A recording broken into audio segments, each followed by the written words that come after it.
Like giant bones planted in the earth, clusters of tree trunks, stripped clean of bark, are appearing along the Chesapeake Bay on the United States mid-Atlantic coast. They are ghost forests, the haunting remains of what were once stands of cedar and pine.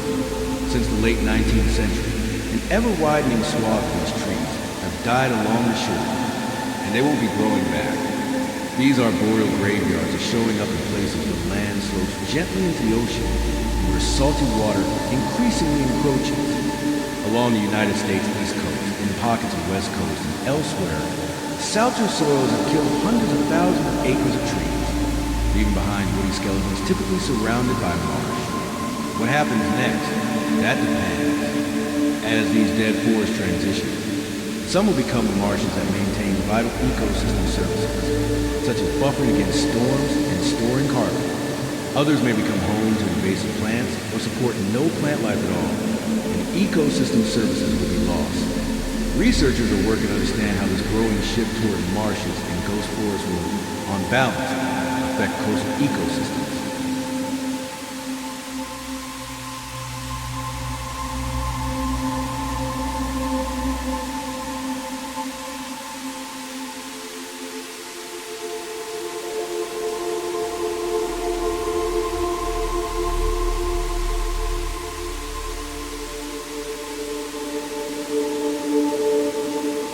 When a lot of these forests die back, instead of being replaced with a native salt marsh, what's actually taking its place is a phragmites marsh, says forest ecologist Stephanie Stotts of the University of Maryland Eastern Shore and Princess and co-author of the Annual Review of Marine Science article.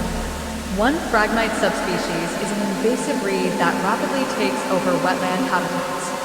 Native animals aren't adapted to eat this phragmites, so the reed's prevalence could affect other creatures, Stott says. Many ghost forests are expanding. Estimates suggest that since 1985, 11% of forest in the Alligator River National Wildlife Refuge on the Albemarle Pamlico Peninsula has been converted to marsh. Around 150 square miles of forest surrounding the Chesapeake Bay area have transitioned since the mid-1800s. The only way to slow the trend down, Gedden says, would be to combat sea level rise and climate change. It still remains unclear how these coastal transitions will play out and whether, as trees succumb, they will give way to healthy marshes.